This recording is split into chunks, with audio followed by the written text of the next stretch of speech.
para gravar, menos de 40, talvez 45, um pouco menos, aí fica no teu critério, né? Então, já botei a gravação aqui, já vamos começar, então.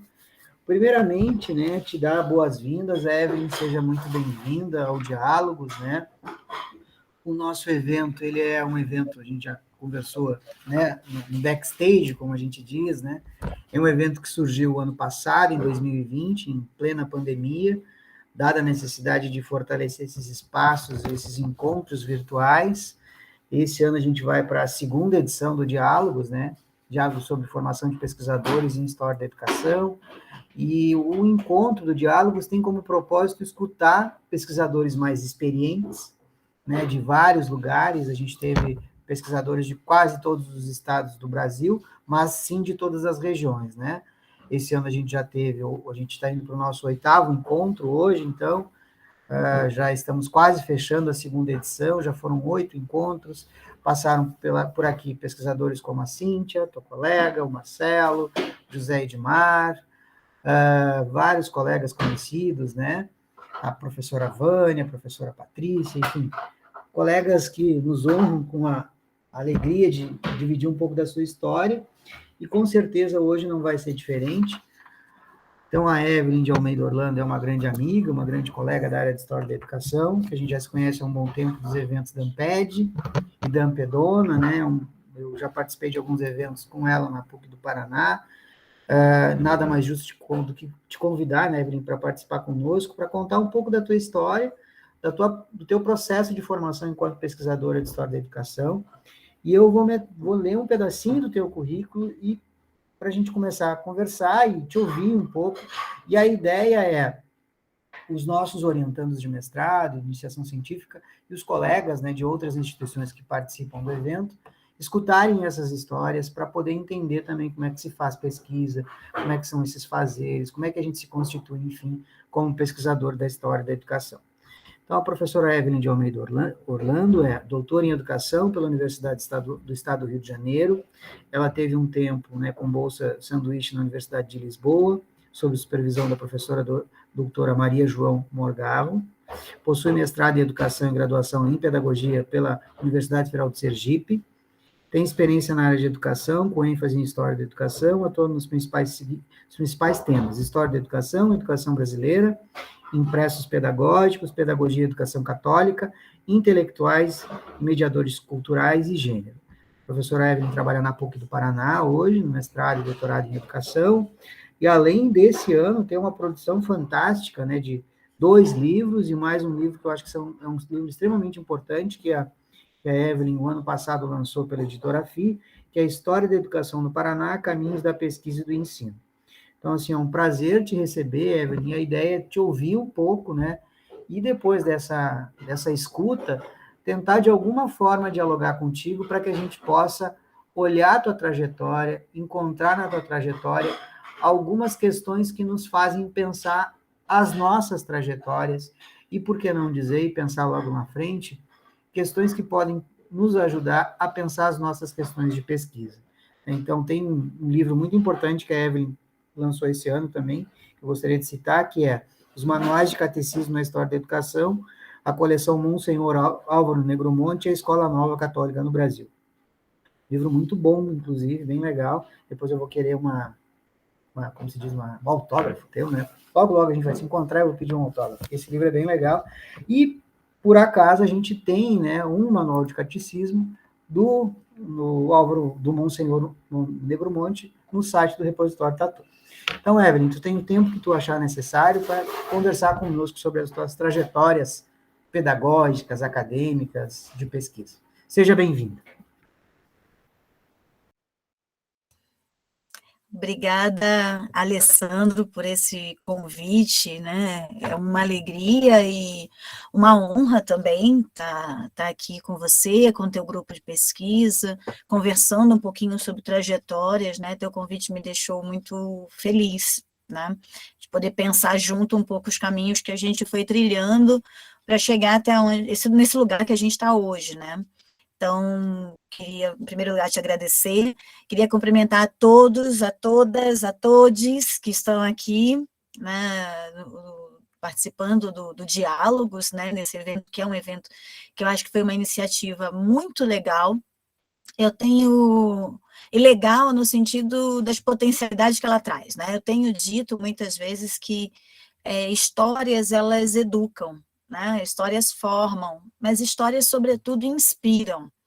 Então, aprender com as histórias, com outras narrativas, com outras trajetórias, é, sem dúvida nenhuma, possibilidade de formação, pelo que elas apresentam, em termos de caminhos possíveis, em termos de possibilidades, em termos de experiências distintas, experiências que podem se conectar com as nossas em muitos aspectos, e outras que não se conectam, que se afastam mesmo, mas que você percebe como que foi possível fazer de outra forma, né? E acho que as trajetórias mostram muito isso, as muitas possibilidades de fazer diferente, né?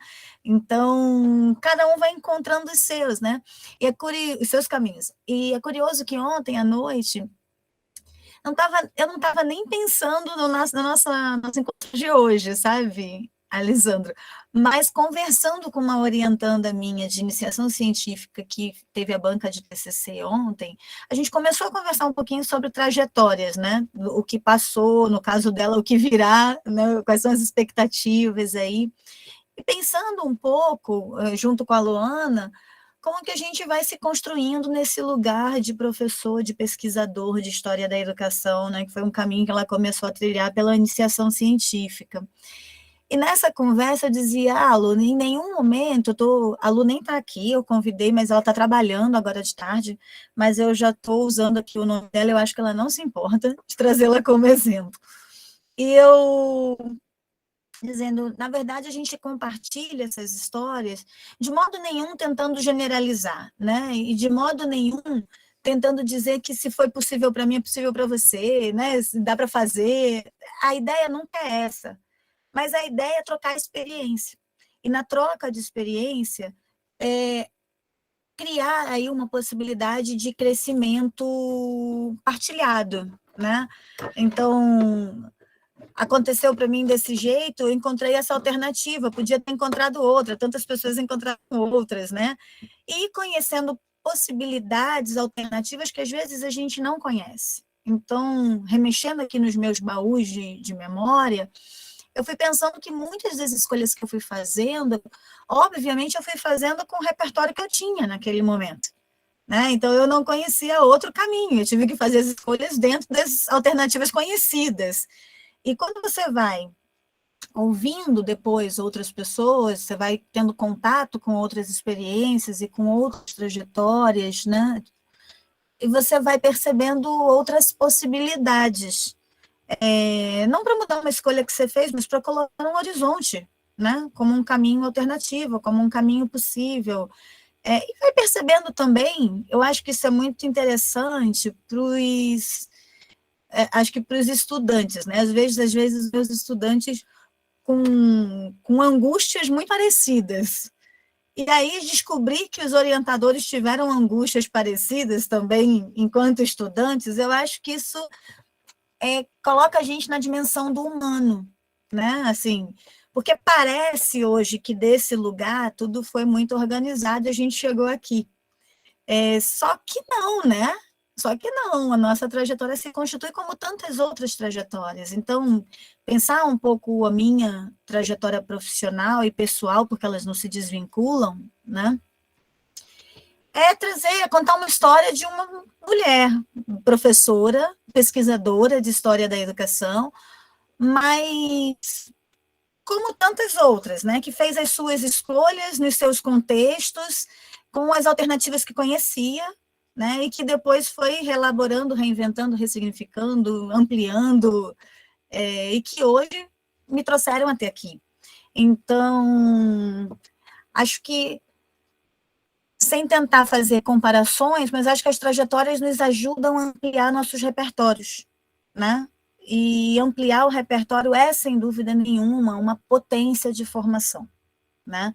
Nos inspirar também em outros modos de fazer, né, em outros modos de enfrentamento, é também uma potente formação, né? E acho que estabelecer pontos de contato, pontos de aproximação ou pontos de afastamento traz essa formação para a dimensão das nossas singularidades, mas também da nossa pluralidade, né? Ao mesmo tempo nós somos coletivo, mas ao mesmo tempo nós somos tão nós, né? Com as nossas escolhas, as nossas aspirações, os nossos sonhos, os nossos projetos, os nossos desejos, os nossos encantos e os nossos desencantos, né? Isso tem a ver com o coletivo, mas isso tem a ver com a gente também, como a gente vai se formando em meio a esse coletivo. Então, o teu convite me provocou um desafio, assim, de olhar um pouco para o passado, a partir desse olhar, dessa lente de hoje, né?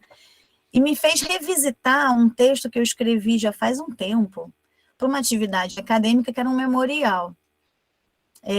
Pensando, os memoriais são ótimos, né? Porque de tempos em tempos a gente vai produzindo memoriais por demandas diferentes, mas que te forçam a olhar para a tua trajetória.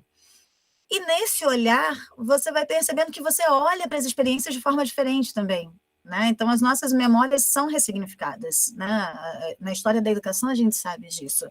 Como que eu olho hoje para essas experiências que eu olhei há alguns anos atrás, né? Como que eu olho hoje para esse passado? E algumas leituras se mantêm exatamente da mesma forma, né? E a primeira delas, eu acho que é muito importante quando a gente pensa na trajetória, pensar o nosso lugar de fala, né? Assim, o nosso lugar social de fala, né?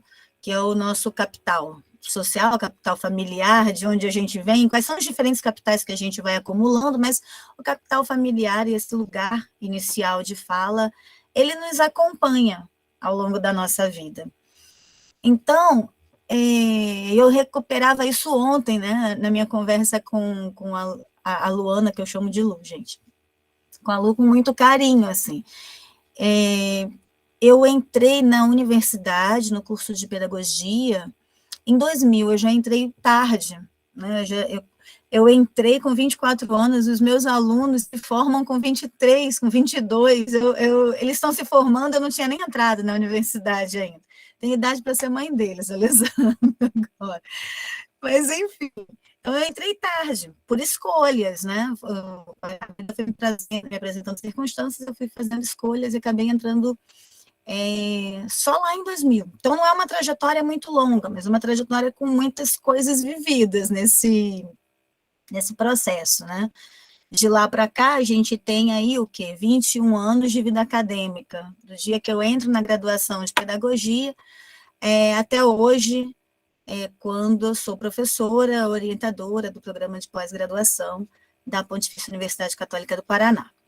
Então, eu fico pensando nessa mudança de lugar, né, de ocupar a cadeira do aluno, né, a cadeira de aluna, para o birô da professora, né, assim, como que você sai desse lugar de estudante e passa a ser a professora, e como que você se constrói nesse percurso, nessa mudança de lugar. Então, quando eu olho lá para trás, eu fico vendo primeiro o que me trouxe ao curso de pedagogia, né? O que faz com que a gente escolha alguns cursos, né? Necessariamente não era a docência, mas era a educação. E fiquei me lembrando das minhas brincadeiras de infância, né? Assim, algumas brincadeiras são dadas para a gente como caminhos possíveis e, claro, como um treino para a vida social. E professor era uma das brincadeiras de infância, né? Com direito a tudo, né? Com direito ao quadro, à mesa de quem estava ensinando, normalmente quem estava ensinando era minha irmã, com puxão de orelha, tinha isso também, tinha que fazer os deveres que eu passava, e tudo direitinho, assim, era a minha brincadeira de infância. Uma delas. E a gente pode se perguntar se as brincadeiras vão reproduzir as suas escolhas na vida social, se as suas escolhas na vida social, né, ao longo da tua trajetória, elas são um reflexo, né, daquilo que te foi apresentado enquanto possibilidade na infância, ou não. Sim, sim e não, né, elas refletem e não. Brincar de boneca, cuidar daquelas bonecas que são tipo bebê, né, também era uma das brincadeiras que me foram apresentadas na infância, e até hoje eu decidi por não ser mãe, né? Eu optei por não entrar no caminho da maternidade, mas optei por entrar no caminho da docência. E aí fiquei pensando ali em que medidas as minhas brincadeiras de infância se tornaram realidade. Algumas se tornaram, outras não se tornaram. E a gente vai fazendo escolhas, né? Essas formas de modelagem, elas estão postas na vida de todo mundo, mas a gente também vai fazendo as nossas escolhas. E o que me levou, então, a pensar que a docência era um caminho possível, né? Eu acho que, olhando hoje para trás, e isso era a leitura que eu fazia na época, mas é a leitura que eu endosso hoje, né? Eu tinha uma ideia muito clara, não da professora, mas da educação. E eu achava que, pela educação, era possível, né, formar pessoas, né? No meu nenhum entendimento, né, de quando eu entrei, eu achava, não, pela educação eu posso contribuir para um mundo melhor a partir da formação de pessoas. E também um projeto ambicioso, né? Porque eu achava que dessa forma eu me tornaria imortal. Enquanto pelo menos algum dos meus alunos estivesse vivo, eu estaria viva de alguma forma. Tem gente que faz isso pela maternidade. Como eu optei por não ter filhos, eu escolhi a docência, que era uma forma de me multiplicar em muitas outras pessoas e alcançar esse sonho da imortalidade aí com mais eficácia, do que pela maternidade. Enfim, é uma brincadeira, mas não é exatamente uma brincadeira, né? Porque é uma forma de você deixar uma sementinha de algo que você acha que você tem de bom para oferecer ao mundo, né? E, ao mesmo tempo, é uma forma também de você se conectar com esse mundo a partir dos tantos sujeitos que vão passar por você numa sala de aula, ou dentro de contextos formativos, não necessariamente uma sala de aula. E foi um pouco imbuída desse ideal de melhorar o mundo, né? Isso é muito ambicioso, né? Mas cada um escolhe melhorar o mundo, quando faz essa escolha, por algum caminho. Eu escolhi o caminho da educação, e acredito piamente naquela frase clássica do Paulo Freire, né? A gente não muda o mundo, mas a gente pode ajudar a mudar pessoas, né? E pessoas podem mudar o mundo, e transformar, e fazer desse mundo um mundo melhor. Então, eu não conhecia Paulo Freire, obviamente, quando eu fiz essa escolha, mas quando eu encontrei com Paulo Freire, quando eu encontrei com essa frase, eu me identifiquei, assim, imediatamente, falei, alguém entendeu o que eu queria dizer, olha só, né? Era isso que eu pensava. E era realmente isso. É claro que a educação não é o único caminho, mas foi o caminho que eu escolhi para tentar construir um mundo melhor. E acreditando que, da mesma forma como a educação aumentava a minha autonomia, aumentava o meu poder de escolha, aumentava o meu repertório para fazer escolhas mais conscientes, escolhas mais críticas, né, mais sensíveis também, como essas escolhas também iam se refinando e se ressignificando ao longo da minha vida, e entendendo que isso só foi possível, né, por meio da educação, eu achava que eu podia fazer isso também com outras pessoas, né? Quanto mais pessoas tivessem acesso à educação, quanto mais pessoas tivessem acesso a uma formação de qualidade, né, elas também podiam encontrar seus espaços de maior autonomia, maior liberdade, maior criticidade, e alçar seus voos cada vez mais altos. Então, eu fiquei pensando nesses vai e vens, né, da memória, na brincadeira de infância, e fiquei pensando também numa pergunta que o meu pai sempre me fazia. E é muito engraçado, porque meu pai sempre me perguntou, desde que eu me entendo por gente, meu pai me perguntava, filho, o que você quer ser quando crescer? Eu sempre quis ser muitas coisas, né? Mas chegou no momento em que eu quis ser professora. E aí eu dizia, professora. E aí ele dizia, professora ou doutora? E eu dizia, os dois. E é engraçado porque naquele momento nem eu, nem o meu pai fazíamos a menor ideia do que era um professor doutor, né? Certamente o meu pai não sabia o que era um professor doutor, porque eu venho de uma família de trabalhadores, em que a maior parte da família não teve acesso ao ensino superior. Então, acho que antes de mim, eu só conhecia uma pessoa na família que tinha tido acesso ao ensino superior, e que era uma prima com a qual eu não tinha muito contato. Depois disso, acho que fui eu e os meus irmãos na sequência, né? Mas até então, o universo da academia, da universidade, não era, não era algo comum para nós a considerar. O universo da pesquisa, muito menos. A gente não sabia o que era ser professor doutor. Nem eu sabia, nem meu pai sabia. Mas essa conjugação estava no nosso horizonte, né? Então tá. E aí o meu pai, a vida inteira, dizia, professora doutora. Mas ele não sabia o que era isso. Só depois de muitos anos ele foi descobrir que professora doutora existia, né? E que a filha dele, então, finalmente tinha se tornado uma professora doutora. Mas aquela brincadeira de pai e filha ganhou forma, né? Ganhou forma sem ter sido necessariamente,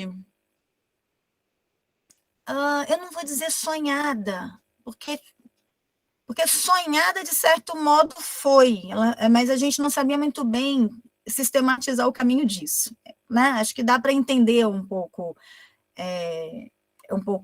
essa dimensão do... Eu vislumbro algo, mas eu não sei desenhar nem sistematizar isso que eu estou vislumbrando. Isso vai tomando forma no caminho, né?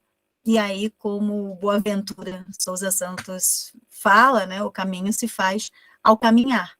Então, a gente nem sempre sabe qual é o caminho. E a gente nem sempre sabe onde a gente quer chegar. Não é porque a gente seja indeciso, é porque a gente não conhece as opções. Às vezes a gente não conhece as opções, às vezes a gente não conhece os caminhos possíveis para chegar a alguns lugares. Então a gente vai caminhando, e essas opções vão aparecendo, e esses caminhos vão abrindo também no nosso horizonte. E conhecendo os caminhos, a gente vai fazendo escolhas. Então, o caminho efetivamente se faz ao caminhar, né? Nas brincadeiras de infância, eu tinha um vislumbre, né? Eu tinha ali algo no horizonte que eu pensava como possibilidade, mas que eu não sabia como chegar lá, e ficou guardado, né? Depois de muitos anos, né, aí já adulta, pensando que eu tinha que retomar o projeto de fazer uma universidade, que eu tinha deixado de lado, eu me coloco ali diante daquela clássica pergunta, mas que curso que eu vou fazer, né? E aí a pedagogia surgiu como curso voltado para a educação. Isso é muito curioso, porque eu sempre pergunto para os meus estudantes por que eles escolheram a pedagogia, para os estudantes de pedagogia, obviamente. E vem muitas respostas. A maior parte das respostas vem porque tem alguém na família que é professor, né? E aí está seguindo os passos, ou porque gosta de criança. E eu fico pensando, no meu caso, não foi nenhuma das duas opções. Eu escolhi a pedagogia porque, na verdade, eu escolhi a educação e eu achava que a educação podia melhorar o mundo. Olha só. Então, a minha ideia, acho que não fazia sentido naquele momento para muita gente, mas fazia para mim o suficiente para cursar o curso de pedagogia. E depois de cursar o curso de pedagogia, optar por continuar ainda na educação, né? Optar por continuar ainda na docência. Então, eu fico pensando o que o curso de pedagogia, na verdade, me trouxe, né? Eu acho que, fundamentalmente, e nesse aspecto, eu acho que eu falo muito mais para os estudantes até, eu não tive contato com a pesquisa na pedagogia. Eu não fiz iniciação científica, né? Eu trabalhava, eu dava aula numa escola para educação infantil, eu fiz estágio na educação básica, então eu fui me envolvendo com os caminhos da docência no meu processo de formação docente. E a pesquisa não apareceu para mim nesse momento. né? E quando eu estava terminando o curso de pedagogia, aí sim, né, no fim da graduação, eu comecei a participar de uma instância de formação da qual eu fiquei muito longe ao longo de toda a minha graduação, que eu acho que foi um desperdício, mas ok, foi a minha trajetória, mas eu recomendo vivamente que os meus estudantes façam outras opções, né? Foram os eventos científicos, né? Então, só no final da graduação, eu me encontrei com os eventos científicos, porque aí eu fui participar, e participar efetivamente, né? Como monitora, me engajar, participar nas salas de aula, assistir as apresentações do Encontro Norte-Nordeste da Educação. E eu estava ali no finalzinho para me formar. E eu lembro que naquele momento eu fui monitora de um professor que tinha sido meu professor de História da Educação, que tinha sido uma das disciplinas que eu mais tinha gostado. Curiosamente, as disciplinas que eu mais tinha gostado na graduação foram História da Educação e Pesquisa. Pesquisa 1, 2, 3, 4, né? Enfim. Mas eu não me aproximei nem da História da Educação, nem da Pesquisa. E nesse evento, nesse encontro com o professor, a gente voltou a conversar e eu falei para ele que estava terminando, que estava considerando fazer outra graduação, estava pensando em fazer História. Foi quando veio o convite para fazer parte do grupo de pesquisa, né? E de História da Educação, como uma provocação dele, para juntar o que eu já tinha com o meu interesse por História. E foi ali que eu comecei, então, o meu encontro com a pesquisa. Foi ali que a professora, que estava terminando o seu curso de graduação, se encontrou com a possibilidade de se construir como uma pesquisadora. E é claro que na hora você pensa, mas eu não fiz iniciação científica, todo mundo que está no grupo fez, né? Só eu que não fiz. E agora? Eu tinha que saber muito para estar aqui. Pode ser, mas constatar isso só significa que tudo bem, você pode estar ali, só vai ter que trabalhar um pouco mais, né? Porque vai precisar correr atrás de uma série de conteúdos que você ainda não tem, uma série de leituras que você ainda não fez, mas não significa que ali não seja o seu lugar. Então eu me animei muito com esse convite no final da graduação em pedagogia. Desisti de fazer o curso de História porque o professor Jorge Carvalho me convenceu que, ao invés de fazer um curso de História, eu deveria me preparar para um mestrado em História da Educação e seguir carreira como pesquisadora nessa área. A proposta era extremamente desafiadora para alguém que não tinha feito nem iniciação científica, gente, imagina. Eu tremi na base, mas me senti muito desafiada e me senti também muito honrada com a confiança do convite, né? E fui eu. Então, aí fui participar do grupo de pesquisa. E no grupo de pesquisa, me encontrar com os referenciais de História da Educação. Então, os meus primeiros caminhos de formação enquanto pesquisadora foram feitos pelas leituras teóricas, né, que a gente costumava fazer em forma de seminário no grupo de pesquisa. E, à época, a gente trabalhava na linha da história cultural e a gente vinha trabalhando os autores que eram os autores de referência para o grupo na maior parte das pesquisas. Então, a gente veio fazendo um ano de leitura sobre Chartier, um ano de leitura sobre o Ginsburg, um ano de leitura sobre o Bourdieu, um ano de leitura sobre as matrizes do pensamento liberal. Enfim, eu comecei a participar do grupo e a fazer essas leituras teóricas antes de entrar no mestrado, né? Na verdade, para me preparar para o mestrado.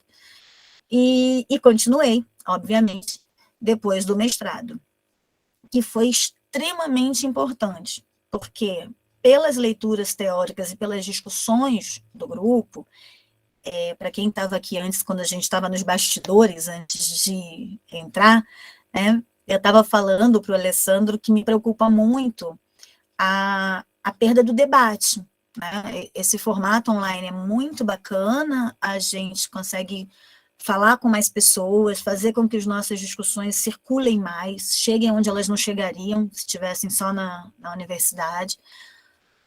mas a dimensão do debate tem diminuído, e é a dimensão do debate que faz com que a gente cresça, né? É o debate que faz com que a gente coloque as nossas ideias em teste, né? Veja se elas funcionam, se elas se sustentam, se o argumento é bom, se o argumento não é bom, se eu estou com um equívoco de interpretação, se um outro argumento do mesmo autor derruba o meu, como que eu deixo ele mais consistente, né? Como que eu troco figurinha também a respeito do tratamento com algumas fontes de pesquisa que a gente vai encontrando no caminho, como que eu descubro um arquivo, é só no debate, é só na participação efetiva dos seminários, não só como ouvinte. E foi esse tipo de participação que me deu uma preparação boa para entrar, então, no mestrado, né? Acho que sem isso, certamente, eu não teria conseguido passar, sequer na seleção, que dirá fazer uma dissertação depois, né? Eu precisava desse conhecimento. Mas a dimensão, então, dos eventos científicos foi uma dimensão formativa para a pesquisadora e para a professora, né? Desde aquele momento, a gente está falando de 2004 até hoje. Então, é pelos eventos que eu acho que a gente vai construindo não só o que a gente chama de rede de sociabilidade, né? É uma rede de sociabilidade, mas é uma rede de sociabilidade que vai sendo a tua rede de apoio. E não é só um apoio acadêmico, né? É um apoio para a vida. Então, nos teus momentos de crise e conflito com a pesquisa, e sim, todo mundo passa por eles, eu passei, o Alessandro passou, não tenham dúvida disso, a nossa rede de apoio é aquela que nos deixa mais fortes, né? É aquela que vai também dando sustentação para a gente segurar ou rever algumas escolhas, né? Ou rever alguns caminhos também de pesquisa. Então, essas redes de sociabilidade, elas vão abrindo portas, elas vão abrindo caminhos, elas vão abrindo espaços e vão abrindo possibilidades, né? Então, depois que eu entrei, eu estou dando alguns saltos aqui só para não avançar muito no horário, Alessandro, mas depois a gente pode ir conversando mais sobre uma parte ou outra da vida aí que tenha interessado mais ao pessoal. Depois que eu entrei naquela seleção de mestrado, e passar na seleção foi muito importante, né? Porque eu estava fazendo ali uma escolha de carreira. Né? Quando eu decidi pelo mestrado, aí sim eu decidi de forma muito consciente que eu queria a pesquisa como uma opção de carreira. Isso implicou algumas renúncias, né? Que acho que é algo que é importante também da gente falar. Eu não estou me colocando como exemplo para ninguém, tá, gente? Pelo amor de Deus, cada um faz as escolhas e as renúncias que consegue, que pode e que tem interesse. Essas foram as minhas, tá? Naquele momento eu queria muito, eu precisava muito da bolsa, e naquela época a bolsa não era por produção, era por colocação na seleção. Então, quanto melhor eu passasse na seleção, mais chance de conseguir a bolsa eu teria, né? Então tá, o que eu fiz, né? Eu pedi, vocês podem dizer que foi uma opção louca e que vocês não podem fazer isso, eu entendo absolutamente, tá? Eu fiz isso. Eu pedi demissão do trabalho e fui ficar 6 meses vivendo com seguro-desemprego, gente. Assim, me preparando para a seleção do mestrado, porque eu queria passar muito bem para poder ter chance de ter uma bolsa. Óbvio que quando aquele seguro-desemprego acabou, eu tinha que voltar a trabalhar, né? E, afinal de contas, tinha conta para pagar no fim do mês.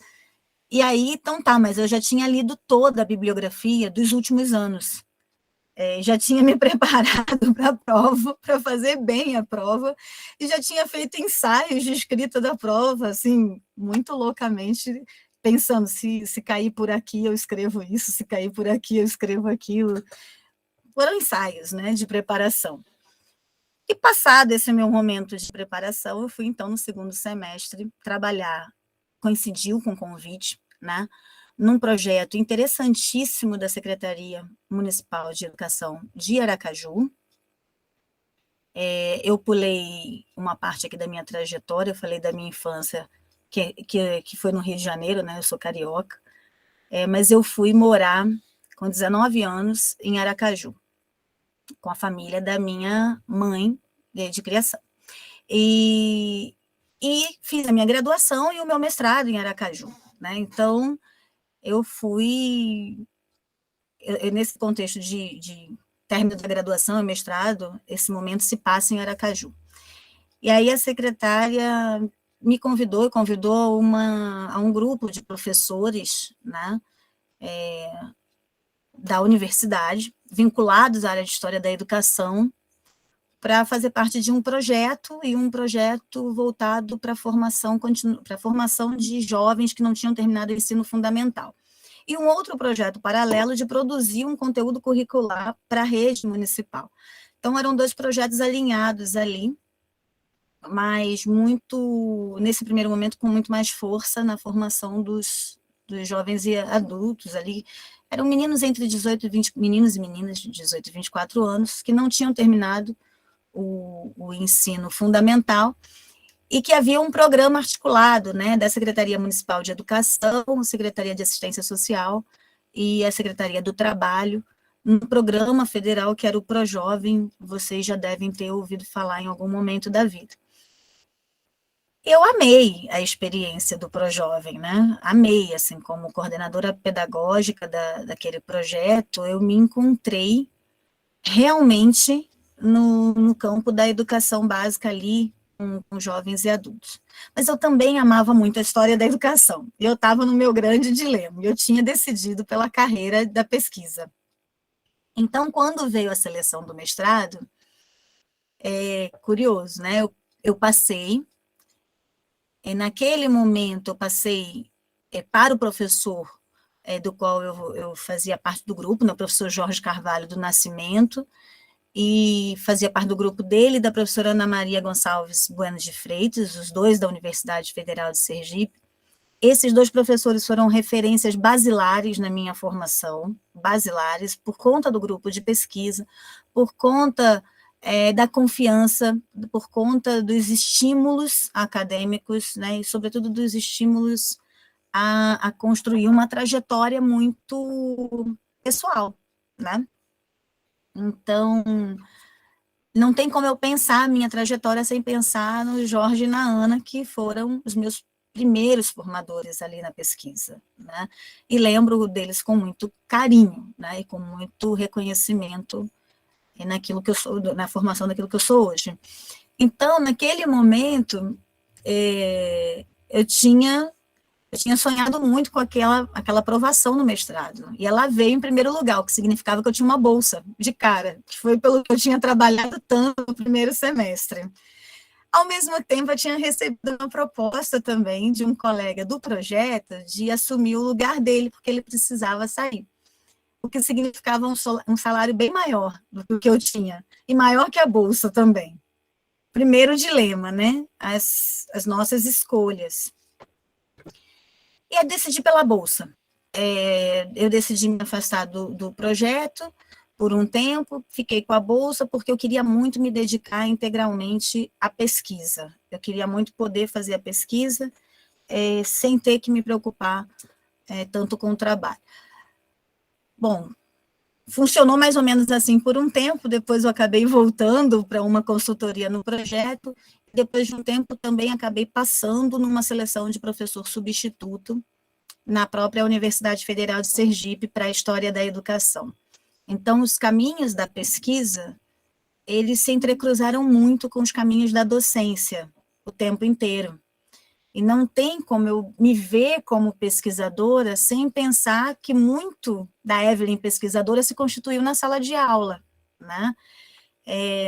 Nos programas, na forma como eu escolhi os autores para a disciplina, né? Na forma como eu reelaborava esses autores a partir das disciplinas com os meus estudantes e como que isso vinha depois para a pesquisa.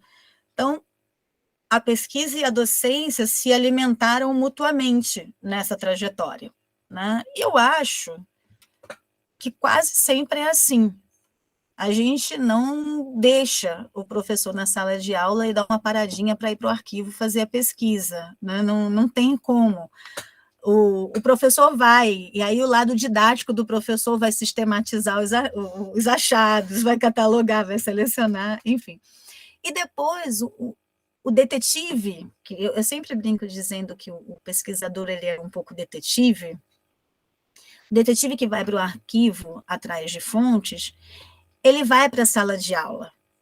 Ele vai para a sala de aula buscar as fontes da formação dos seus estudantes, né? Ele vai buscar as histórias dos seus estudantes, porque ele só consegue trabalhar com os alunos se ele conhece os seus alunos. Então, ele vai investigar um pouquinho também das trajetórias dos seus alunos ali.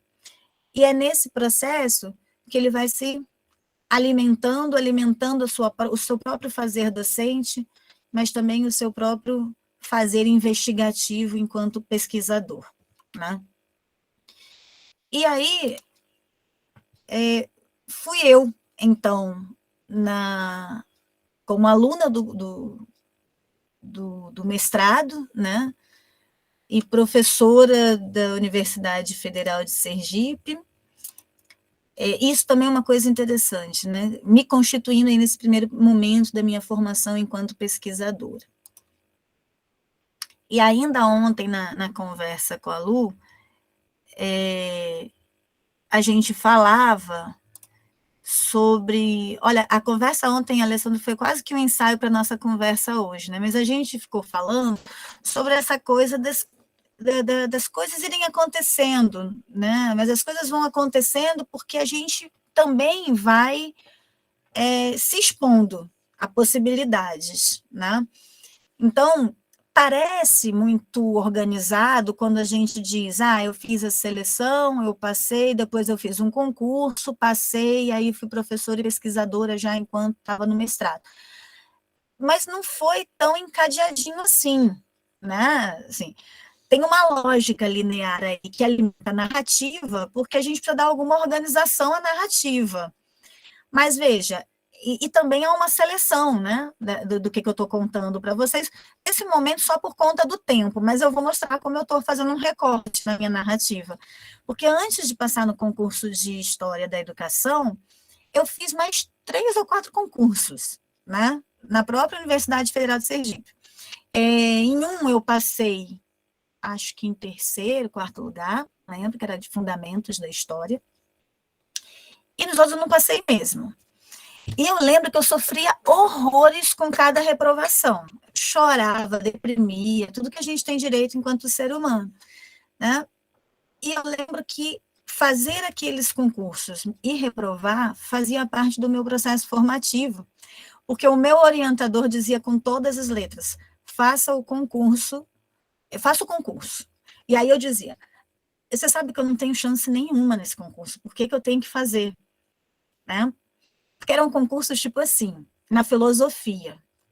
Quando a gente conhecia muito bem a cultura institucional, né, da UFES, e a gente sabia que, por uma questão cultural, a filosofia não aprovava ninguém que não fosse da própria filosofia. Então, seria uma perda de tempo na minha cabeça fazer aquele concurso, porque já era dado que eu não ia passar. E aí eu dizia, não vale a pena o sacrifício. E aí ele dizia, vale sim. Vale sim, porque você ainda está verde e você precisa engrossar o casco. E era a expressão que ele usava. E eu acho que eu cresci os meus primeiros anos na pesquisa ouvindo essa frase cotidianamente. É preciso engrossar o casco. E, às vezes, engrossar o casco é se expor a algo para o qual você não está pronto, né? Mas que vai te forçar a se preparar, mas que vai te forçar a aprender a ouvir um não, mas que vai te forçar a reelaborar isso, e vai te trazer a possibilidade de se apresentar num outro contexto de uma outra forma melhor, né? Então, essa dimensão de fazer os concursos, fazer de novo, não ser aprovada, fazer de novo, foi me preparando para quando teve o concurso de História da Educação, eu já estar mais preparada, já não está tão verde. E aí eu passei naquele. Mas aquele foi o 4º ou 5º que eu fiz, não foi o primeiro nem o segundo. Então, tem uma dimensão pedagógica, tem uma dimensão formativa nos nossos nas nossas idas e vindas, né? Nos nossos sucessos e nos nossos fracassos, que a gente precisa colocar no horizonte, né? O que parece ser um fracasso faz parte de um processo de formação, né? Ele também nos constitui, ele também nos molda, ele também nos fortalece, ele também nos deixa mais forte, ele também nos prepara para algo que vem lá na frente, que a gente não faz ideia do que seja, mas a gente vai engrossando o casco. Engrossar o casco tem uma dimensão formativa, né? E isso teve uma dimensão formativa tanto para a professora quanto para a pesquisadora, né? Isso foi ali nos meus primeiros anos de mestrado. Eu preciso encurtar essa conversa, que eu estou falando demais, né, Alessandro? Bom, vou pular. Entrando no mestrado, obviamente, os meus temas de pesquisa giravam muito em torno de uma ideia de educação moral. Eu fiquei aqui com foco na minha trajetória pessoal, como esse pessoal me levou a um profissional. Porque eu acho que é importante, sobretudo para os estudantes que estão no momento de fazer suas escolhas e se encontrar, né?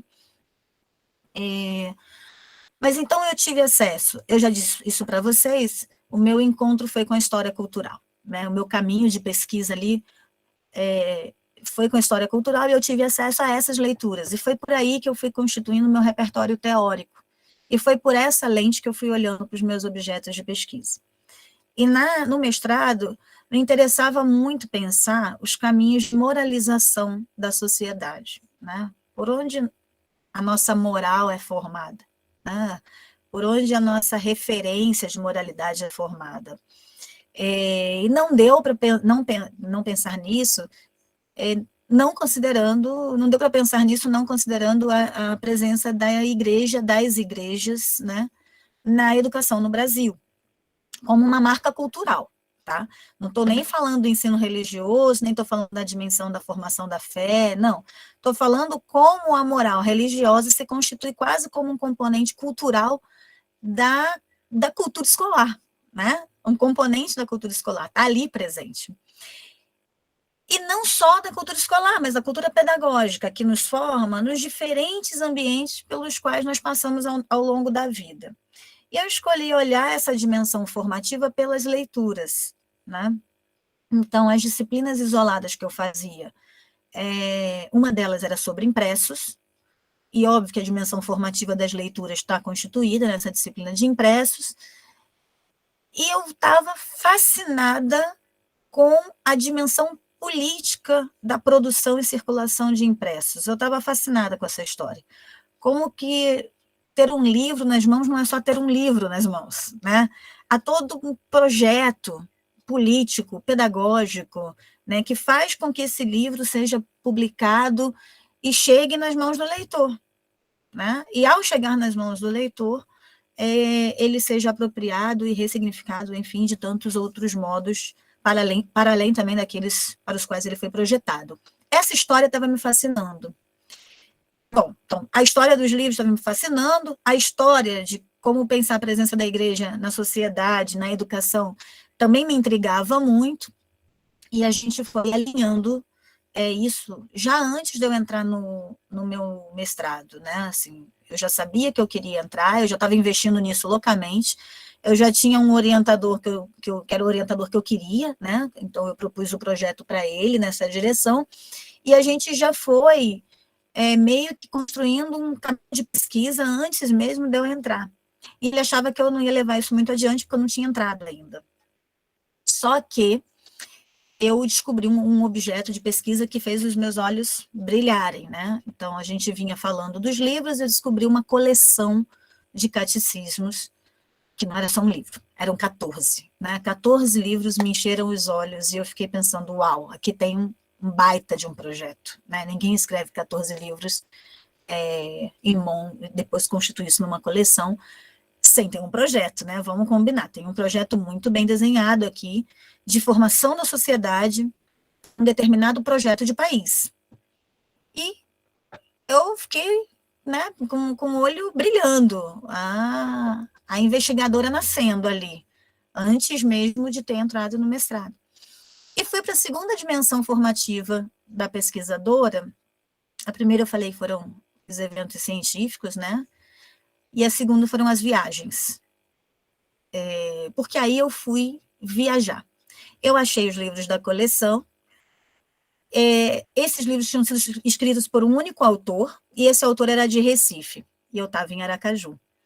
Então, a primeira coisa que eu fiz foi ir para Recife, tentar catar todos os livros daquela coleção em todos os sebos que eu encontrasse e tentar seguir as pistas e as pegadas do autor da coleção. Então, eu fui para a cidadezinha de onde ele era, eu fui para a cidadezinha onde ele se formou, que era Nazaré da Mata, fui para Olinda, fui para Recife, fui tentando meio que seguir os passos ali do padre para tentar entender quem ele era. E quando eu voltei, então eu voltei feliz da vida com 2 sacolas enormes de livro, porque eu tinha ganhado livro nos arquivos, eu tinha ganhado livro, comprado livros nos sebos, eu tinha toda a minha coleção ali completa. E cheguei para o meu orientador e falei, Jorge, eu tenho meu objeto de pesquisa, tá aqui, botei 2 sacolas na mesa dele, assim. E quando ele viu a potência do objeto, ele também ficou surpreso. E surpreso porque eu não ia desistir do mestrado, eu estava falando sério, porque eu já tinha, inclusive, viajado para conseguir fazer o meu levantamento de fontes. Então, a segunda dimensão formativa, que se mistura com a terceira, são as viagens e os arquivos. Eu acho que eu fui me construindo enquanto pesquisadora nos eventos científicos, primeiro, nas trocas e nas partilhas, né, dos eventos que os eventos científicos promovem. Veja, eu estou aqui, conheci o Alessandro num evento científico, né, então essa potência dos eventos ela é muito maior, eu acho, do que o que a gente se dá conta. A segunda dimensão formativa são as viagens. Eu acho que a viagem abre o nosso horizonte para outros mundos, outros universos, outros repertórios e outras culturas, que faz com que a gente leia a nossa vida, a nossa trajetória, a nossa experiência, as nossas fontes de pesquisa com lentes mais ampliadas, né? E essas viagens conjugadas a arquivos, né? Então, o mergulho no arquivo é algo, como diz Arlette Farge, né? O arquivo tem vida própria, e mergulhar nesse arquivo é entrar nesse outro universo, que é um universo muito vivo, embora a gente costume, inclusive, denominá-lo como arquivo morto, muitas vezes, mas ele é muito vivo, né? Então, o encontro com o arquivo e a experiência da descoberta das fontes, né? E não só da fonte que está posta, mas da fonte que não está posta. Então, a primeira vez que eu fui para o arquivo, eu fui verdinha, né? Fui para Recife, fui para a Arquidiocese de Recife, a primeira coisa que eu descobri é que não tinha nada. Fui para Olinda, porque o padre se formou em Olinda, e eu não achei nada, a não ser 3 linhas fazendo menção enquanto ele estava lá. E, enfim, fui para Nazaré da Mata, pouquíssimas coisas do padre lá. O que eu fiz, né? Sentei e chorei, depois liguei para o orientador, dizendo, não tem nada, né? O que se faz? E naquele momento eu descobri que nada é uma informação importante, não ter nada é uma informação importante. Por que não tem nada, né? Quais as razões de não se ter informação sobre alguma coisa? Sobretudo de alguma coisa que você sabe que aconteceu, que existiu, que teve ali, que marcou presença em uma determinada época. Por que não se tem informações? Então, isso me fez aprender, já num primeiro momento, a recolocar as perguntas, né? Eu precisei refazer as perguntas. As perguntas que eu tinha não encontrava, para as perguntas que eu tinha não encontrava resposta, eu precisava recolocar perguntas. E esse foi um outro aprendizado da pesquisadora, que vem me acompanhando até hoje.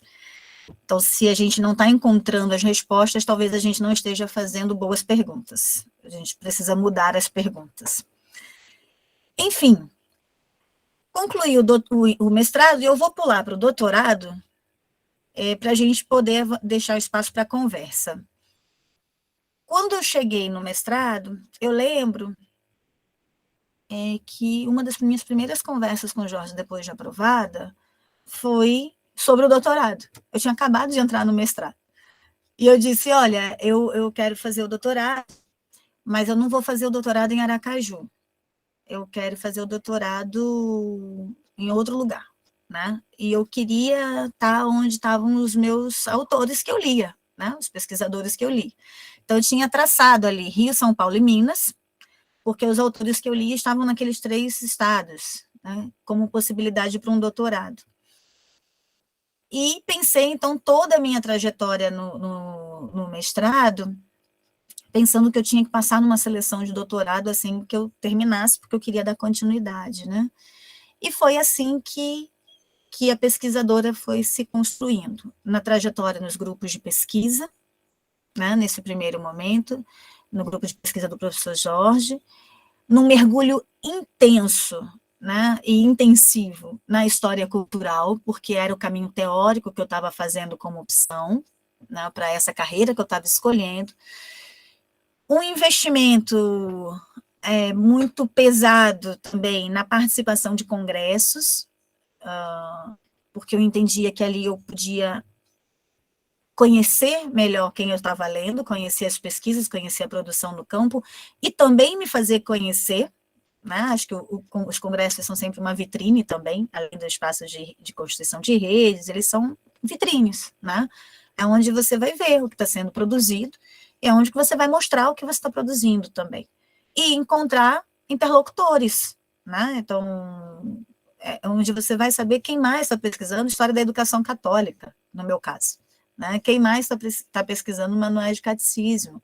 Como que eu dialogo com essas pessoas? E foi num desses congressos que eu conheci uma professora chamada Ana Magaldi, que viria a ser a minha orientadora depois de doutorado no Rio, na UERJ. Então, eu estou encurtando aqui, como eu disse a vocês, a nossa narrativa é sempre uma seleção, né? Eu estou encurtando, e acabei fazendo a seleção tanto em São Paulo, quanto no Rio. No Rio com a Ana, porque ela tinha um projeto sobre história da educação católica, projetos católicos, que me interessava muito. E em São Paulo com a Maria Rita, porque a Maria Rita tinha sido a minha referência de cabeceira, né? Com a história das coleções. Então, acho que eu conhecia a tese da Maria Rita de cor, assim, de tanto ler. E me interessava muito trabalhar nessa dimensão das coleções, dos livros, dos impressos com a Maria Rita. Mas eu acabei passando nas 2 seleções, eu tinha que fazer uma escolha, e acabei por muitas razões depois, assim, inclusive pessoais, né, minha família está no Rio, é do Rio, eu acabei optando por ir para a UERJ, e ficando com o grupo da professora Ana Magaldi, que foi a minha orientadora, e que se tornou muito mais do que uma orientadora, né? Se tornou uma grande amiga e uma grande parceira de vida, né?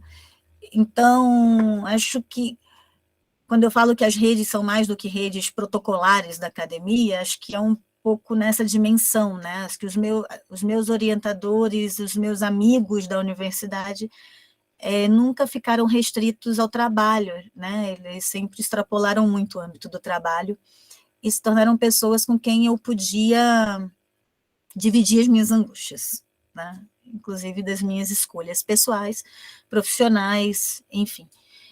E aí fui trabalhar com a Ana, né, que vinha trabalhando com essa dimensão dos projetos educacionais católicos, e a Ana estava voltada para uma outra dimensão, que era entender um pouco os projetos de educação das famílias, né, e pensar os católicos nesse sentido. Então, se na dissertação eu estava voltada para a investigação de livros, né, pedagógicos, livros escolares, e que acabou saindo agora esse livro que o Alessandro falou, dos manuais de catecismo, e entrando num debate sobre uma escola nova católica, né, que era algo que renovava um pouco as discussões no campo sobre essa temática, já que a historiografia clássica apontava católicos versus pioneiros, né? E a investigação que eu acabei fazendo na dissertação mostrava que entre católicos versus pioneiros havia uma série de coisas no meio que a historiografia clássica estava deixando de lado, inclusive que católicos também dialogavam com os pioneiros e que também se apropriaram da escola nova, né? No doutorado, eu acabei olhando isso não só para a escola, ampliando o repertório para a família, né? Como que família e escola estava conjugada no projeto dos católicos, como duas instituições formativas de base, e que, portanto, não podiam ser pensadas desarticuladas. E que o diálogo com as ciências da educação estava presente nesses educadores, sobretudo com a psicologia da educação, tanto nos seus projetos pedagógicos endereçados à formação de professores, quanto nos seus projetos de formação endereçados às famílias.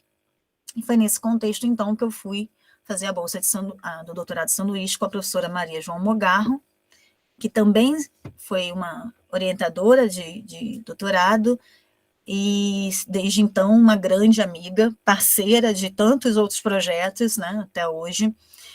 E eu fui estudar com a João a Escola Nova Católica, né? Como que a Escola Nova Católica se apresentou em Portugal, num contexto de ditadura salazarista, como a gente pode pensar esses modos de apropriação dos católicos aqui no Brasil, nesse contexto de ditadura que foi o Estado Novo também, né? Era ali naquele momento.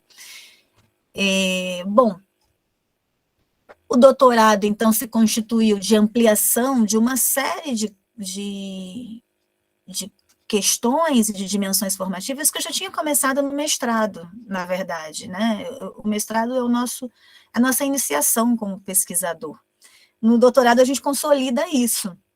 Então, essas dimensões formativas dos eventos, dos arquivos, das viagens, isso tudo foi se consolidando no doutorado, nas redes, nas parcerias, os encontros com outros colegas que estão ali em formação junto com você, outros que já se formaram, e você começa a pensar temáticas aproximadas, organizando dossiês, né, colocando em circulação o que jovens pesquisadores estão produzindo, né, encontros entre pesquisadores em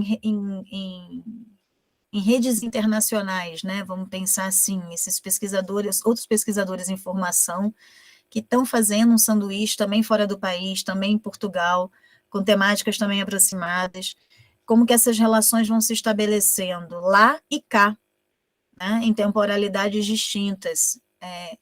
Isso vem na bagagem, né? Então, quando você sai em viagem, você traz de volta na bagagem saberes muito distintos, dentre eles os saberes das relações. Né? As relações vêm na bagagem também, e às vezes a gente não olha para elas como algo que a gente traz na bagagem. Mas eu trouxe várias parcerias, mais do que parcerias, várias amizades na bagagem dessa experiência do doutorado sanduíche. E que depois, na minha constituição como professora, na PUC, veio se revelando parceiras de muitos projetos, né? Então, já vou dar um outro salto, que é terminando o doutorado, né? Uma vez na UERJ, sob a orientação da professora Ana Magaldi, né? Nesse grupo de pesquisa, e num centro, né? O Rio de Janeiro como um lugar central, onde você tem acesso a muitos arquivos, que inclusive para os quais eu precisei viajar quando eu estava fazendo mestrado em Aracaju, né? Porque Recife foi a primeira das viagens, mas como eu queria seguir os passos do padre, depois eu tive que ir para Minas, e depois eu tive que ir para o Rio, que foi por onde ele passou. Então, estar ali onde os arquivos estavam do meu lado, isso facilitou muito a minha vida, né? Eu tinha os arquivos com mais fácil acesso. E isso foi me dando, então, uma possibilidade de perceber que eu estava começando a estar num outro lugar de acesso, né, a uma pluralidade de discursos muito vasta. Então, você tinha mais eventos acontecendo, porque o número de universidades no Rio era maior, obviamente, do que em Sergipe, então eu tinha eventos acontecendo na própria UERJ, né, nos diferentes grupos de pesquisa que compõem o núcleo de História da Educação da UERJ, mas eu também tinha eventos acontecendo na UFRJ, na UF, na PUC do Rio de Janeiro. Então, a minha possibilidade de circulação entre instituições aumentou muito mais, o que significava que a minha possibilidade de acesso a discussões, a pesquisas distintas e a pesquisadores também diferentes, também aumentou. É claro que isso também vai aumentando o meu rol de pessoas conhecidas, né, e de possíveis parceiros. Quando eu terminei, então, o doutorado, na semana seguinte eu fiz o concurso para PUC do Paraná. Eu terminei o doutorado, defendi numa semana, o concurso era na outra, e foi uma coisa muito curiosa, me deu muito tempo para pensar. Era assim, terminava o doutorado, fazia o concurso, passei no concurso, tinha uma semana, que era carnaval, e tinha que assumir na outra, depois do carnaval. Então, a professora Betinha, acho que alguns de vocês devem conhecer, que estava na minha banca daqui da PUC, e que era coordenadora do PPG da PUC na época, me perguntou, você poderia assumir o quanto antes? E aí eu perguntei, o quanto antes quando? Né? E ela falou, o quanto antes, logo depois do carnaval. Eu falei, Betinha, mas isso significa uma semana. E ela disse, exatamente, você pode assumir daqui a uma semana. O que significava que eu tinha uma semana para ir ao Rio, arrumar minha vida, me despedir de todo mundo e partir para Curitiba. Novamente as viagens aí no horizonte, né? E um novo mundo, e uma nova fase, um outro momento se desenhando. Então, aquela pesquisadora que começou seu processo de formação em Aracaju, que foi consolidada num doutorado, né, de formação, no Rio de Janeiro, encerrava esse ciclo de formação e começava outro na formação, que é permanentemente continuada pela docência e pela pesquisa, agora em Curitiba, na PUC, e num programa de pós-graduação. Era um outro momento, isso era em 2009. 2009? Não, 2013. 2009 eu fui para o Rio, em 2013 eu vim para Curitiba. De lá para cá, gente, eu vou ser bem sintética aqui agora, que acho que eu já falei demais mesmo. De lá para cá, foram muitos aprendizados, né? Muito crescimento.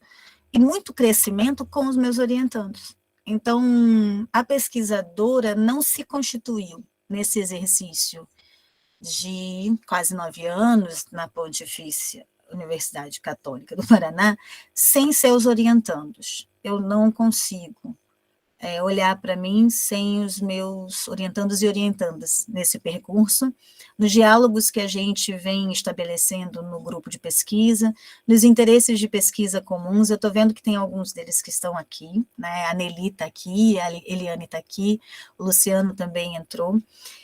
Pessoas que foram se interessando pela história da educação, foram descobrindo a história da educação, que foram descobrindo os arquivos, que foram descobrindo objetos, foram descobrindo os teóricos da história da educação, e foram se dispondo com muito desprendimento a sair de suas zonas de conforto para produzir um conhecimento novo.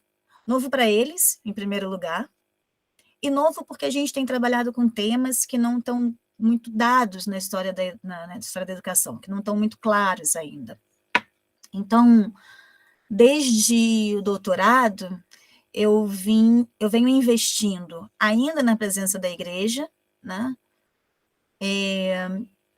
na educação, ainda venho trabalhando com a questão dos impressos, ainda venho trabalhando nesses dispositivos de formação moral e doutrinário que as igrejas, não só a Igreja Católica, mas com acento privilegiado no catolicismo, mas o grupo vem trabalhando com as igrejas, vem endereçando aí, produzindo e endereçando a sociedade, e agora pensando com mais ênfase nos sujeitos, né? Pensando numa história intelectual que é produzida pelos sujeitos, e esses sujeitos tendo sido lidos como intelectuais. Né? Então, a história dos intelectuais, a história intelectual vem se articulando nas nossas pesquisas, especialmente com o recorte de gênero.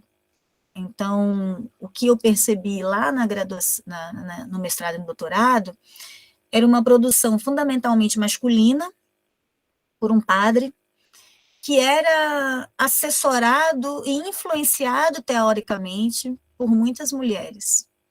E as mulheres apareciam muito pouco na historiografia da igreja, na historiografia educacional. Muito menos ainda como intelectuais, né? E isso vem me incomodando, né, bastante do ponto de vista da pesquisa e do ponto de vista da docência, porque pesquisa e docência estão articulados na minha trajetória, ao ponto de eu mesma ter percebido, eu tinha uma disciplina chamada Intelectuais, Modernidade e Educação no Brasil, e a maior parte dos intelectuais que a gente trabalhava eram homens mesmo, acho que a gente tinha 2 mulheres no programa. E eu ter percebido a lacuna, né, e ter mudado a disciplina para dar uma compensada aí, para mulheres intelectuais, modernidade e educação no Brasil, né? Então, tanto no âmbito da pesquisa quanto no âmbito da docência, os últimos investimentos, eu diria mesmo que dos últimos 8 para 9 anos de pesquisa, vem tentando colocar as mulheres num centro de visibilidade, do qual elas foram alijadas pela historiografia durante muito tempo, né? Não só pensando os seus fazeres, porque isso eu acho que a gente tem avançado nessa direção, a gente tem trazido as mulheres à luz, mas a gente tem trazido menos como mulheres produtoras de conhecimento, né? Menos como intelectuais. Então, pensando nos saberes dessas mulheres, como essas mulheres se constituíram e participaram efetivamente das disputas dos projetos educacionais e projetos de nação, especialmente as mulheres ligadas ao campo religioso, né? Quando a gente fala do campo das igrejas e do como o campo religioso se fez presente nessa disputa de espaço, a gente fala dos homens, a gente fala dos intelectuais homens, né? De como que Alceu Amoroso Lima estava presente, Jonathan Serrano estava presente, o padre Leonel Franca, há nomes clássicos quando a gente fala em catolicismo no Brasil. Mas a gente pouco presta atenção de como as mulheres realizaram e participaram ativamente de campanhas políticas pelo voto feminino, mulheres católicas, tá? Pelo voto feminino, pela formação de cursos superiores, né? De pedagogia, de serviço social, de psicologia, elas estão ali militando, de enfermagem, elas estão militando pelo reconhecimento da profissão, mas elas também estão se articulando em torno de campanhas, por exemplo, como a Marcha com Deus pela Liberdade, a Marcha pela Liberdade com Deus, pela Família, se eu não estou trocando o título, foi isso, lá em 64, que apoiou o golpe militar, né? Então, elas estão movimentando muitas frentes de formação, que passam pela escola, mas não necessariamente pela escola. Elas estão participando muito ativamente da organização da sociedade brasileira, e a historiografia educacional ainda merece fazer mais investimentos nessa dimensão de investigação. E é nesse caminho de formação que eu acho que eu e o meu grupo de pesquisa, a gente vem tentando dar alguma contribuição de lá para cá. Foi nessa dimensão que eu fui fazer o pós-doutorado ano passado, em Paris, tentando aprofundar as discussões de gênero e dos modos de se constituir como intelectual no feminino, né? O que é ser uma mulher intelectual. A pesquisa, obviamente, ficou absolutamente comprometida, a gente precisou refazer vários caminhos possíveis, né, por conta da pandemia, né? Eu chego em Paris 2 meses depois, a gente tem o estouro da pandemia de Covid-19, um confinamento, e os arquivos fecham. Né? E quando os arquivos fecham, a gente tinha N possibilidades de pesquisa, N possibilidades de arquivo que não reabriram. Né? Então, a gente precisou refazer questões, refazer caminhos, e a gente tem tentado, de lá para cá, pensar em parcerias que se abriram, né? Em outros arquivos que se desenharam como possibilidade, mas tentando perceber, num movimento de circulação, né, de circulação de ideias mesmo, modos de se fazer intelectual no feminino. E modos de se fazer intelectual no feminino ligado a campos religiosos, né? Por que eu escolhi Paris? Né? Porque muitas das nossas intelectuais católicas viajavam muito e um dos destinos privilegiados era a França. O outro, curiosamente, apesar do que a historiografia clássica aponta, eram os Estados Unidos. Então, nem sempre os católicos eram reativos à modernidade, ou ao que se entendia como modernidade, nem sempre eram reativos às ciências, nem sempre eram reativos aos Estados Unidos também. Eles circularam, né? Circularam e se constituíram nesses processos de circulação enquanto intelectuais, enquanto educadores, enquanto profissionais da educação. E é um pouco... E militaram, né? E militaram em prol de projetos, enfim. E é um pouco desses caminhos e dessas trajetórias que a gente vem tentando investigar aqui no grupo, dando alguma contribuição para a gente ampliar um pouco o horizonte daquilo que a gente vem trazendo como nossa historiografia educacional, né? Alessandro, eu estou mesmo no final, eu só vou fechar com um pensamento aqui.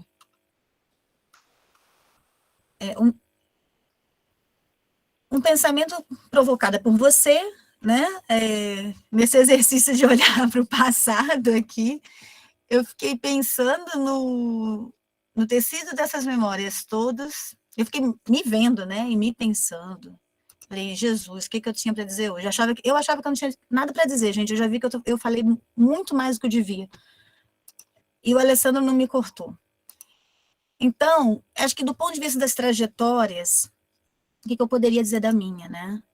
Eu acho que entre tantos fazeres e entre tantos saberes, eu arrisco dizer que eu me vejo sendo muitas, né? Eu me vejo sendo tantas e quantas eu quis ser, e tantas e quantas eu fui desafiada a ser, né?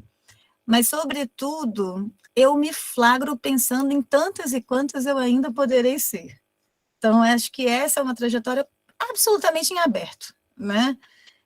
Com possibilidades afins que eu não faço ideia de quais sejam, mas que está sempre em construção, e eu acho que as trajetórias são isso, elas são sempre recortadas, né? O que a gente tem de acesso a elas são recortes, por mais que a pessoa fale tanto quanto eu falei hoje, mas são recortes, são seleções, e absolutamente em aberto, né?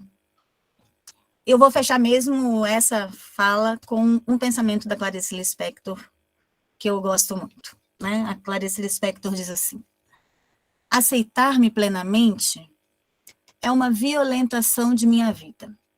Cada mudança, cada projeto novo causa espanto. Meu coração está espantado. E é por isso que toda minha palavra tem um coração onde circula sangue. Clarice Lispector, eu fecho aqui, fico à disposição de vocês para demais e agradeço muitíssimo pela atenção, interesse e presença de vocês aqui hoje, e Alessandro pelo convite. Obrigada, gente. Muito bom, Evelyn, muito obrigado. Assim. É uma história cheia de histórias, né? Eu anotei muitas coisas aqui. Eu vou me permitir fazer algumas considerações. E penso que a tua, né, tu disse, eu tô com, engraçado que a gente estava conversando antes, né? Eu não sei o quanto eu falo, eu digo, não, falo o que tu achar necessário. Eu não tenho quanto falar, né, aí tu nos enganou, assim, nos brindou com uma bela narrativa de vida, eu acho que isso é importante, né, e eu acho que esse teu final, né, nos passa a entender que tu estás em busca da imortalidade docente, né, foi o que tu falou lá no início. E aí eu fiquei me perguntando, né, se por um lado tu não tem tu sempre teve a certeza de ser, ou foste tendo a certeza de ser uma pedagoga, uma docente, uma professora. E o importante da tua fala, eu acho que, isso nos ajuda bastante a pensar essa questão de, por exemplo, né, tu, enquanto estudante, tu não teve essa possibilidade de ter uma participação mais efetiva em bolsa de pesquisa, em iniciação científica, mas, por outro lado, tu ingressou num grupo de pesquisa que te possibilitou pensar a pesquisa, pensar, né, aquela linha tênue que eu acho que a gente até hoje tenta descobrir exatamente, né, o docente pesquisador ou o pesquisador docente, né? No teu caso, a pedagoga historiadora ou a historiadora pedagoga? Né? Tu teve sempre esse relance de ir e vir, né? Ao mesmo tempo que tu fazia pesquisa, era a professora que ia para a pesquisa. Ao mesmo tempo que tu escrevia, era a pedagoga que estava escrevendo com a pesquisadora que estava de mão dada. Então, essa relação é muito importante, e eu acho que essa é a grande questão, e talvez aqui a gente tem vários alunos aqui, ou que já terminaram o mestrado, ou que vão entrar no mestrado, ou que estão fazendo doutorado, ou que estão escrevendo a sua dissertação, né? Isso é interessante, né? Pensar que esse processo de escrita, ele também é um processo que a gente se abre para os arquivos, se abre para as fontes. E tem um autor, o Ragazzini, que diz, né? Pergunte para as fontes, pergunte novamente, retorne a perguntar, que ela vai te responder. E tu traz isso na tua fala, né? Às vezes a gente errou a pergunta, porque a resposta está lá. Então, e aí essa busca, né, quase que dioturna do nosso problema de pesquisa, do nosso objetivo de pesquisa, e é interessante tu falar, né, quando as pessoas, o professor é doutor, dá aula no mestrado, dá aula no doutorado, orienta grupo de pesquisa, pensam que a gente é intocável, né, que a gente é um alienígena que não erra, né. Então, assim, essas falas trazem, eu acho que, a humanidade do pesquisador. Isso é muito legal, né. Eu fiz, né, algumas anotações, e eu me coloquei assim, né, durante toda a tua trajetória, tu mesmo salientou, né, tu ousou permitir-se. Acho que essa é a grande palavra, tu te permitiu escolhas, né, essas escolhas, e eu sempre falo isso para os meus orientandos, né, não, na tua banca de mestrado, vamos pensar quem pode estar lá, que lá na frente pode ser um caminho para o teu doutorado. E as pessoas, às vezes, ficam assustadas quando a gente diz isso. Mas eu acho que a gente tem que pensar, né? Tem que, pelo menos, permitir. O sonhar ainda não nos proibiram, não nos tiraram o direito de sonhar ainda. E acho que isso nunca vão tirar. E aí, assim, eu anotei 6 momentos que eu penso que são importantes. Eu queria que tu, né, de alguma forma, não é exatamente uma pergunta, Eva. Nas tuas falas, ficou muito claro que sempre, ou em todos os momentos, tu foi movida pelo desejo. Um desejo de curiosidade, um desejo pedagógico, um desejo até de sobrevivência, um desejo de escolha, né, que eu acho que ficou muito claro nas tuas trajetórias, nas tuas idas e vindas. Então, a importância do desejo, ou vamos colocar esse desejo como curiosidade filosófica, né, pensando numa perspectiva mais do Saviani ou da filosofia. Né? E aí tu fala, então, somos movidos pela curiosidade filosófica, né, na nossa trajetória acadêmica. No segundo momento, a gente tem que ser movido também por participar em eventos, e esses eventos, leia-se, viagens, congressos, e que é nesse espaço, né, isso eu sempre falo, né, a importância de um evento científico, apesar de agora estar remoto, a importância desses eventos presenciais fortalecem também as nossas relações, né, pessoais com outros grupos de pesquisa ou com pessoas das nossas áreas de conhecimento. Por exemplo, como o GT2 de História da Educação da Amped, como os nossos grupos de pesquisa, enfim, né? Isso é importante. O pessoal está pedindo ali, eu já vou organizar a questão do link, tá, gente? Já coloco ali. A terceira questão é a ideia do arquivo, né? E pensar o arquivo como uma fonte de evidências. Né? Quando a gente chega ali nas evidências, ou seja, ingressar nesses arquivos, e penso que, às vezes, ao ingressar nesses arquivos, a gente pode ter uma ideia de pergunta, não exatamente uma pergunta estabelecida. Né? E aí, pós isso, ao ingressar o arquivo, ao se dar de cara com a fonte, aí a gente problematiza ela e faz a pergunta.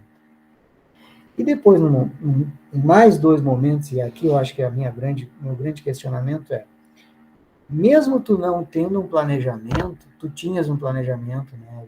E ficou muito evidente, eu quero fazer mestrado, eu quero fazer doutorado, e eu vou fazer doutorado, eu tenho 2 lugares, ou é o Rio, é isso, é Minas, é aqui, é ali. E essa ideia também é importante na constituição do pesquisador, né? A ideia do foco, né? Para onde eu posso ir ou devo ir. E, por fim, eu acho que aqui está talvez a minha pergunta para ti, que é, por exemplo, a permanência no espaço da docência e da pesquisa. Hoje a Evelyn, professora, pesquisadora já renomada, né, querendo ou não, conhecida nacionalmente, né, que tem uma boa estrada, uma boa narrativa para nos trazer, e teria mais. Como é que tu enxerga hoje a importância, ou como nós podemos fazer, né, para permanecer nesse campo de pesquisa e da docência? E eu gostaria de colocar uma pitadinha de uma questão mais importante. Para ti hoje, Evelyn, professora do mestrado, do doutorado, qual é a importância dos grupos de pesquisa na relação orientador, Evelyn, e orientando? Porque eu penso que aqui reside uma... Né, se a gente, como tu colocasse, se a gente busca essa imortalidade docente, para a gente ser imortal, pensando, buscar essa imortalidade docente, a gente tem que ter pessoas que nos sigam, né?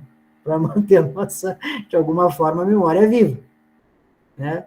Ou a memória sobre nós viva.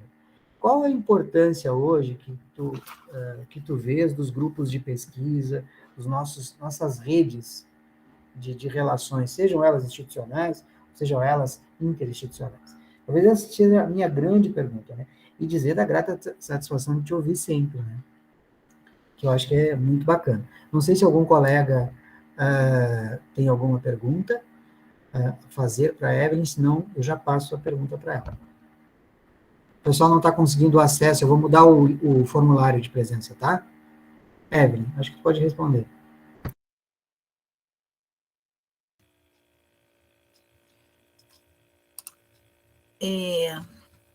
Eu também recebi algumas mensagens aqui, Alessandro, dizendo que esse link do Meet, algumas pessoas também não conseguiram acessar, tá? Só para você ficar sabendo. Porque a gente usa o e-mail, a nossa conta do Gmail é institucional, e talvez as pessoas não consigam acessar o formulário por conta disso. Eu vou mudar vou liberar ali o acesso, tá bom? Tranquilo.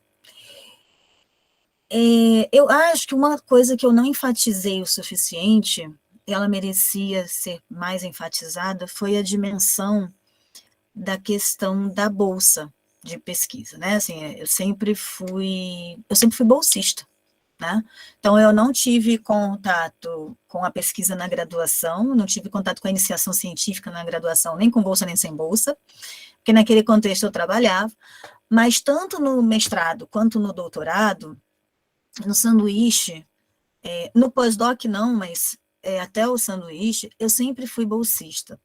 E a bolsa sempre foi fundamental para a minha formação. Certamente eu não teria conseguido chegar até aqui na formação se eu não tivesse tido uma bolsa de pesquisa, né? Pelas minhas condições sociais, obviamente. Eu não teria condições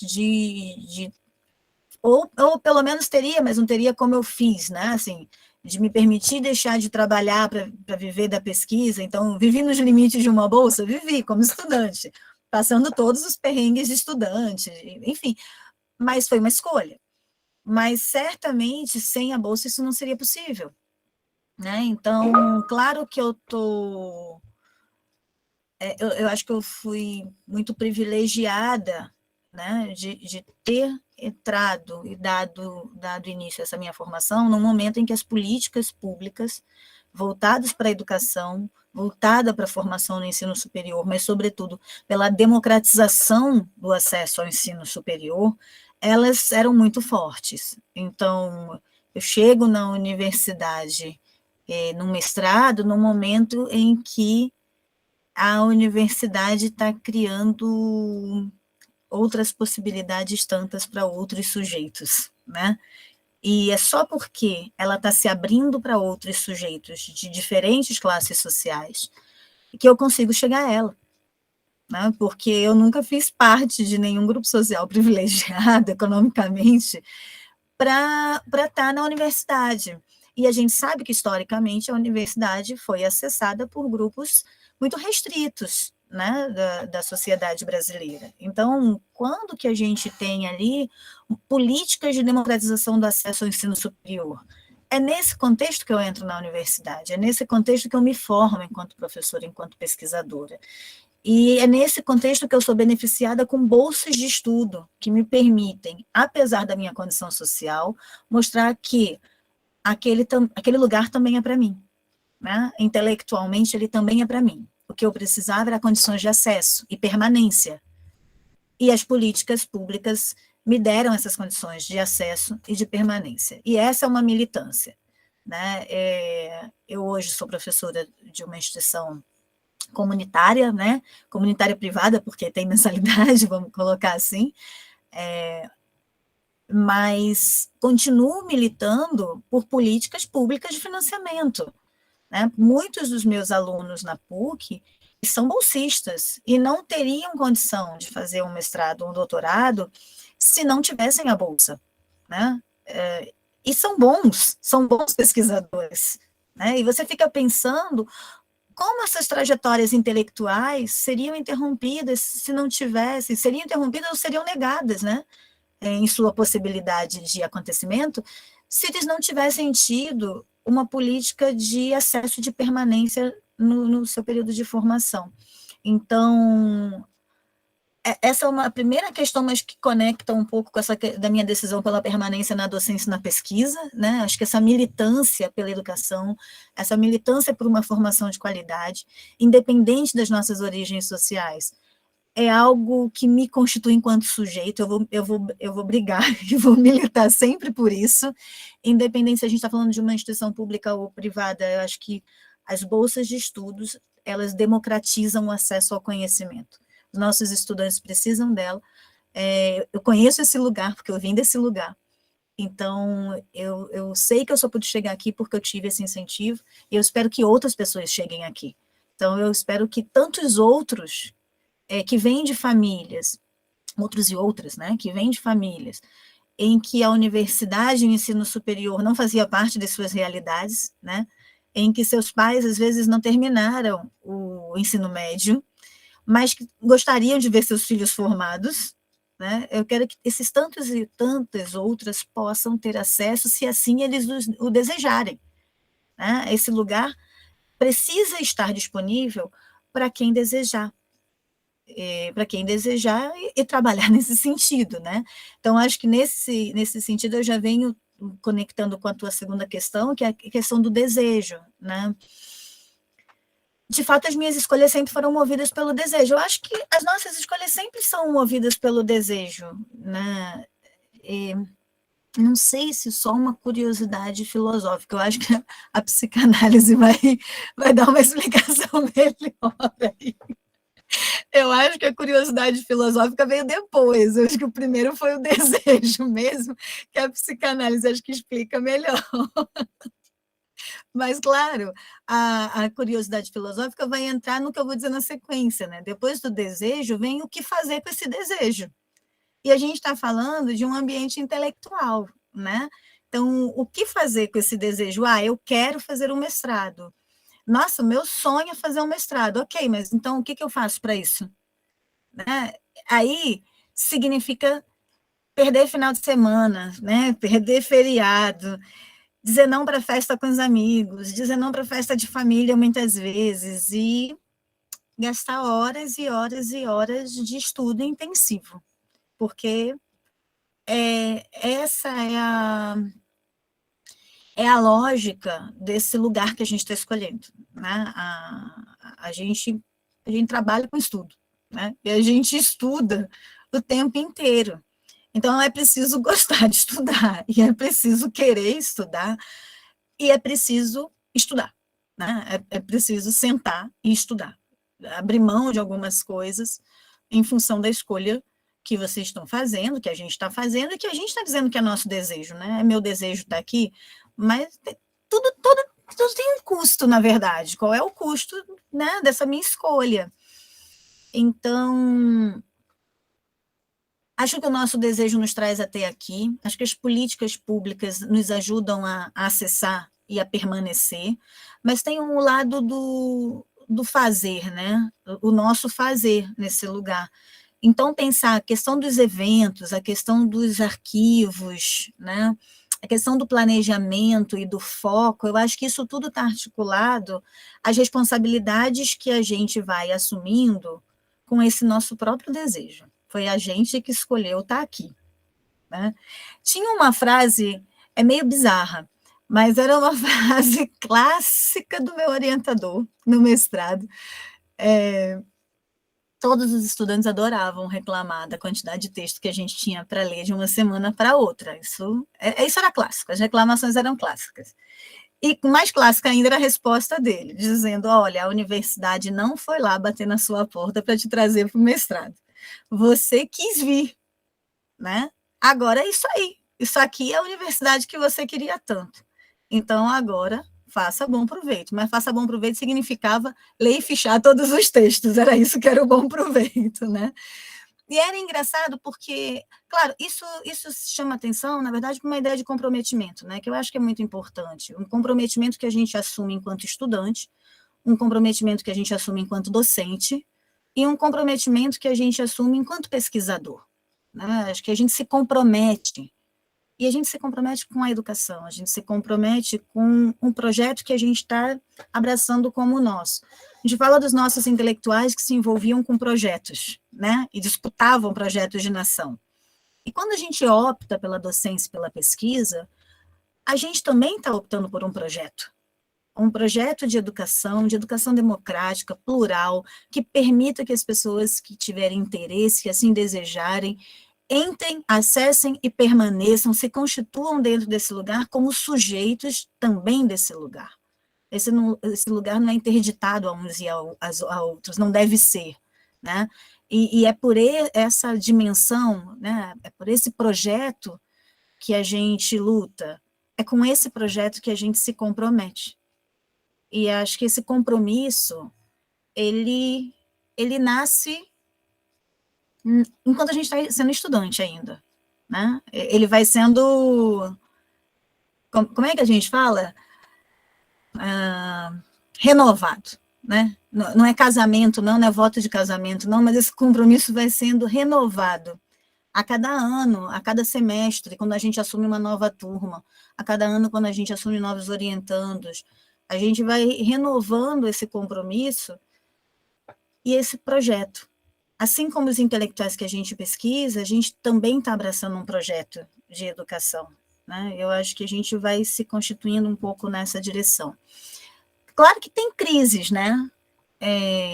Tem crises, tem conflitos. Nos tempos atuais, crise é o que não falta para a gente, né?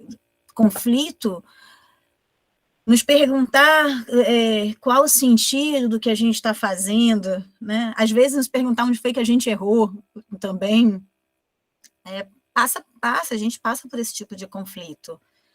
Mas eu acho que o conflito ajuda a gente ou a perceber que o negócio perdeu sentido para a gente, ou a reforçar que ele ainda faz sentido para a gente, por que ele ainda faz sentido para a gente, por que ele ainda é um projeto que nós escolhemos abraçar, né, na nossa trajetória.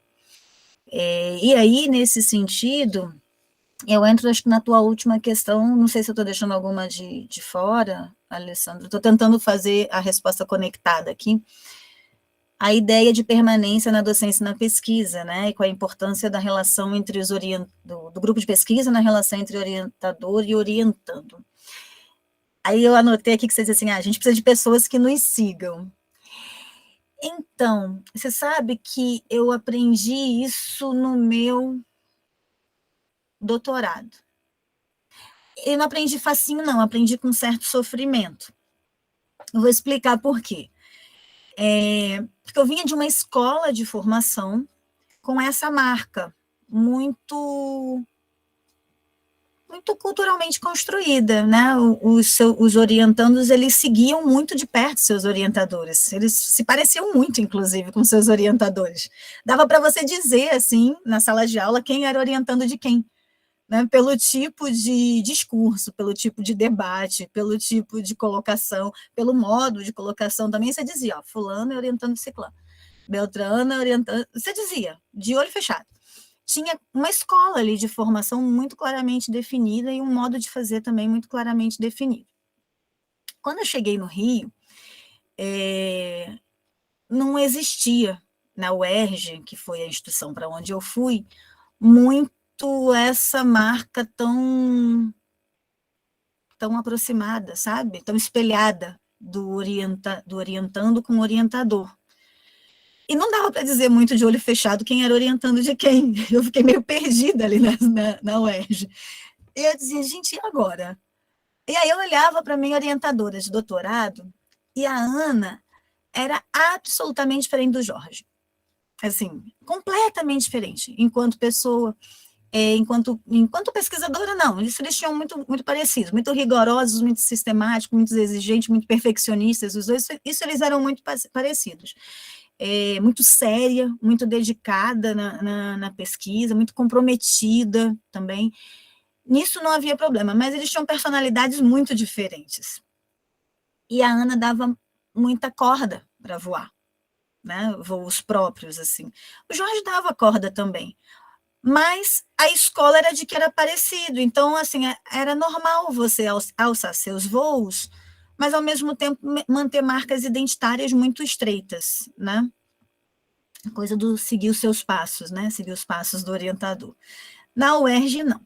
E um dia, no meio de uma crise, eu falei com a Ana sobre isso. E eu falei, Ana, eu estou no meio de um conflito, porque eu nem me reconheço na escola na qual eu fui formada, e eu não me reconheço também na escola que eu estou, porque é muito diferente, e eu estou perdida no meio dessas duas, né? Então, eu não sei mais se eu sou orientando de Jorge, se eu sou orientando da Ana, quem é que eu sou, quem é que eu sigo nesse processo aqui de formação. E muito tranquilamente, como é a marca da Ana, que é uma querida, que eu amo de paixão, a Ana virou para mim e falou assim, mas por que você não é nem orientando do Jorge, nem você orientando de Ana, você é Evelyn, e você vai encontrar os seus próprios caminhos, e os seus próprios objetos, e os seus próprios temas de militância, seu modo de ser, seu modo de fazer. Ela falou, não se preocupe, querida, você vai se achar no seu caminho, e você não vai ser nem a seguidora de Jorge, nem a seguidora de Ana, você vai ser a Eve, né? Você vai voar seus voos. Isso parece muito legal de ouvir, mas eu vou te dizer que quando você ouve isso, você fica absolutamente perdida. E aí você faz, como assim? Não é para seguir nenhum nem outro. Estou perdida, completamente perdida, né? E foi exatamente como eu me senti. Só depois de muitos anos eu fui entender, né, o que a Ana quis dizer naquela nossa conversa. E foi claro que foi com sofrimento, né, gente? Se sentir perdida não é um negócio que você consegue lidar sem sofrimento. Se sentir perdida traz algum grau de sofrimento, né? E isso faz parte dos conflitos de um doutorado, normal também. Todo mundo tem conflito no doutorado. Acho que não tem quem eu conheça. Alessandro, se você não teve, depois você me conta, mas todo mundo que eu conheço teve algum momento de conflito no doutorado. Porque você está se encontrando como pesquisador efetivamente ali no doutorado, não é no mestrado, né? No mestrado você está tendo o teu passaporte inicial para pesquisa. Mas é no doutorado que você vai receber um título de doutor que diz que você tem uma autonomia enquanto pesquisador, uma autonomia intelectual de produção de conhecimento. E esse processo implica muito comprometimento, né? Implica muita seriedade no fazer, né? E implica muito uma construção de uma identidade, né? E uma identidade que você vai levar adiante, que não é só com você, não diz respeito só a você, mas diz respeito às pessoas que estão no teu entorno, teus alunos, teus orientandos, né? Eu acho que de lá para cá, o que eu tenho tentado fazer não sei se é ter pessoas que me sigam, não, Alessandro, mas eu acho que é a ideia de parceria. Eu acho que os meus orientandos, eu olho para eles sempre como parceiros, né, da vida e da pesquisa, e não por acaso, assim, eu continuo trabalhando com alguns egressos, né, eu brinco dizendo que no grupo não tem ex, né, não tem ex-mestrando, não tem ex-doutorando, uma vez ali, a pessoa só não continua se ela não quiser, mas ela continua sendo parceira, tanto minha quanto dos colegas do grupo, né? Eu acho que as parcerias é que nos fortalecem. E tem sido um pouco por aí. Acho que a nossa identidade e a nossa identidade individual e coletiva, né, ela é muito forjada nos grupos de pesquisa, né? A gente pode não ser aquela escola que eu fui formada, né, tão parecida, mas certamente tem uma marca. E eu acho que tentei trazer na minha fala as marcas, né, as minhas principais marcas. Claro que eu tive tantas outras, mas é impossível olhar para a minha trajetória e não ver as marcas do Jorge, da Ana Maria em mim, que eu não chamo de professor. Na verdade, a gente tem uma relação tão próxima que eu não consigo chamá-lo de professor. Também não consigo não ver as marcas da Ana em mim, né? Então, é claro que a gente produz algumas marcas, né? Mas essas marcas, acho que, para mim, tem muito menos a ver com a ideia de alguém que pense como eu ou que me siga, mas tem muito a ver com que sementinha eu consegui plantar ali, sabe? Tá mais por aí. Que pergunta eu consegui plantar de uma forma que te acompanhe na forma como você olha para a sua própria trajetória ao longo da vida, independente se eu estou lá ou não. Eu acho que isso contribui mais com a formação de alguém, né? Fazer boas perguntas que leve a própria pessoa a poder, por meio delas, se encontrar respostas em momentos distintos, né, da sua trajetória. E acho que as parcerias, acho que os grupos de pesquisa, eles possibilitam parcerias, boas parcerias, né? E que não se restringem apenas àquele tempo de mestrado e aquele tempo de doutorado. Boas parcerias, elas permanecem em diferentes contextos e em diferentes temporalidades. Não vejo como você trabalhar sem um grupo de pesquisa. Acho que o grupo tem que... O grupo tem uma marca, né? Tem um modo de fazer ali coletivo, mas ao mesmo tempo respeitando também as individualidades de quem está ali, as lentes de quem está ali, com as suas bagagens, né? Que vão sendo somadas às dos colegas.